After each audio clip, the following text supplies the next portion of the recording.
You can't. Elements, he's just wasting his stuns and his whatever he's got left. You really need to save them, because once they're in and got the bomb down, it's impossible with the amount of head glitches. You just want someone watching that crossover, and then as soon as you know they can let you stuns and nades. And Starry's flanked. He did that B rush we were talking about earlier.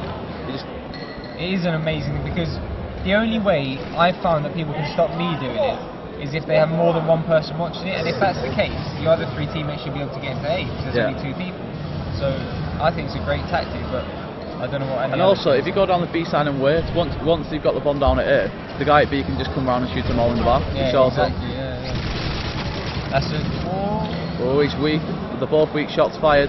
Live new. He's going to drop down to 12th minute back now. They're both going to just sit back. I think neither of them are going to challenge that. Now a 3v1 situation, 1v3 situation. This should surely be Nash takes him out. And that's going to be 2-0 to Infensus. So we'll switch teams when we get the chance, but Infensus looking strong, like we said. Yeah, one of the maps.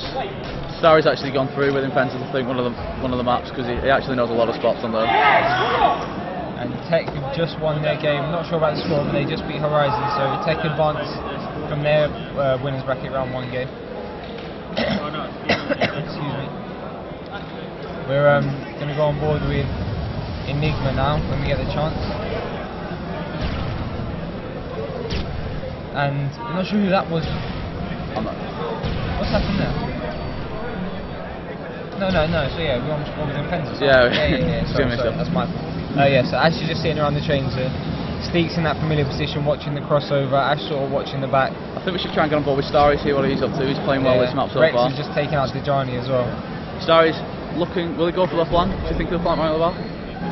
He doesn't like to sit still on a S&D, but he will if needed. He will get an ACR and lie down, but that's bomb planted now by eNigma. So he's going the long way round. He hasn't got longs. I'm always unsure about this, because alright, he will get there in time, but to me it feels like if I do this, I've wasted sort of 15-20 seconds of the 45 seconds. But maybe I don't know. With a huge 2-piece there. Rex also takes out Live New, so it's going to be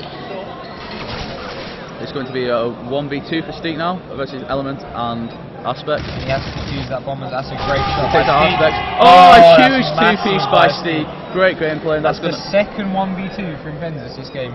It's going to take it to 3-0 now to Infensus. These are sort of things that win you games. Sort of things what to make the difference between your placements. Exactly. If you have good S&D players in your team, them clutch situations, they really win your games. And I think is this Steek's first LAN?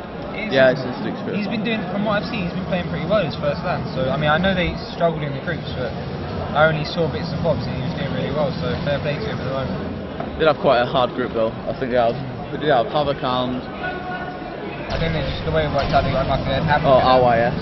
Yeah.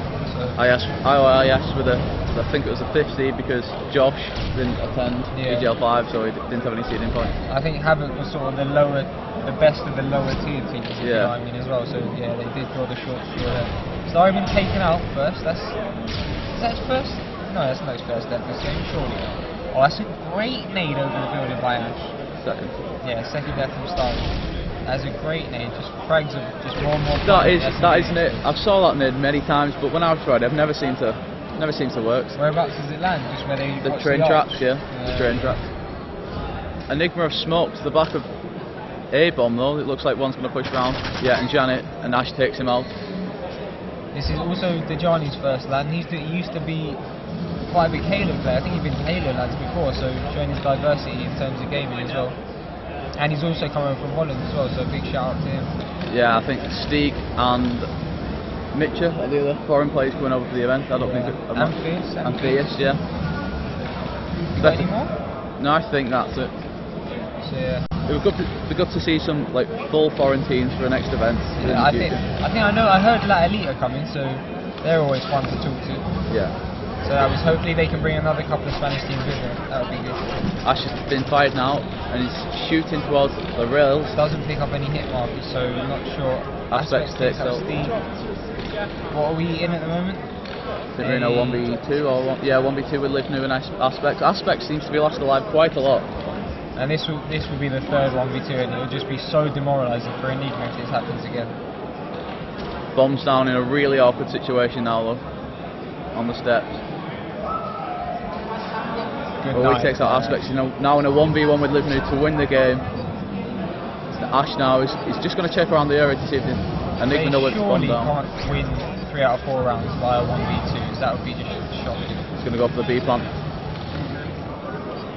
If he knew where that bomb was, he should know where the bomb was going down, but it doesn't look like he did.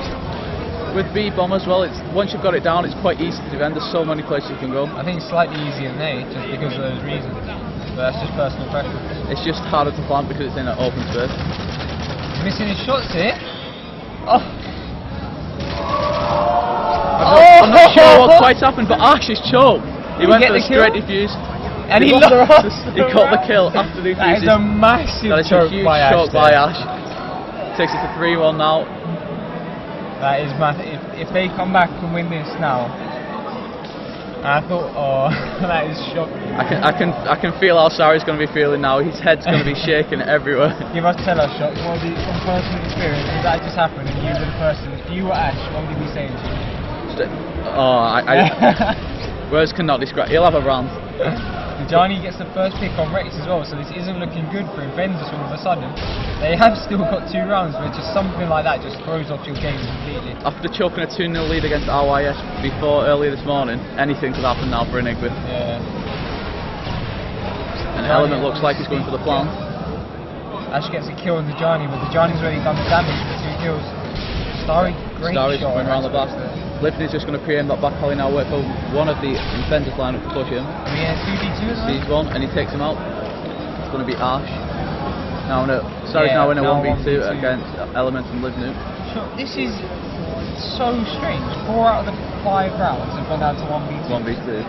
But like, and Starry takes out Element now, so it's now surely he a 1v1. can't do it again. Surely. Oh, he saved his nade and that should be there. Time running out now, 7.5. Concealio goes to station 14, please. That's Concealio to station 14. I'm not sure if Starry want the kill there for the overtime Yeah, round, I think so. Is that something that's, as a quite prominent S&D player yourself, is that something you think is worth it? To be honest, I always think attacking's easier on most maps. Because if you go to a bomb as a 4, you're normally going to meet 2 of them. Yeah. I think underground especially, it's so easy to win it. Once you're into a bomb site, it's so easy to get it down. Yeah. I don't think it really matters.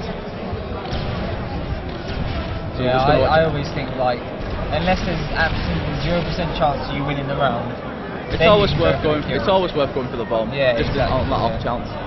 So now going to watch Element now. He's just going to chill around fire. He's going to lie on the floor now. Wait for one of the Infensus players to push him. Have any players gone down, or are we 4v4? I think we're still in the 4v4. And Now yeah, Starry takes out Livny. Starry gets that first blood. Yeah, on the bridge again. Starry seems to be going for that B rush again. That B flanks, because if you only have one person watching it, there's so many ways you can get through. Yeah, Starry again with another one, and you can't. Surely they can't lose a 4v2 now from here. Our screen's playing up a bit, so sorry if we missed something. We're not too sure what's going on. Element's on the bomb. Oh, Steek's managed to plant the bomb though. The bomb is down. eNigma in a 2v3 situation now with bomb down. Infensus, surely they can't lose this now. Having that bomb down makes so much difference. Half a second. It's now a 2v2. Starry should have had that kill. If Aspects can pick that kill up, which he can. It's 1v1. Rex in a 1v1 versus Aspects now. Rex 4 plays a week. And Rex goes it to win the game. Infensus making it harder than it should have been. Yeah, made it hard for themselves, but our predictions came up perfectly. Yeah, 4-2. Should have put a bell on it. It's now 1-1 on maps. I think we're going to go into Next map.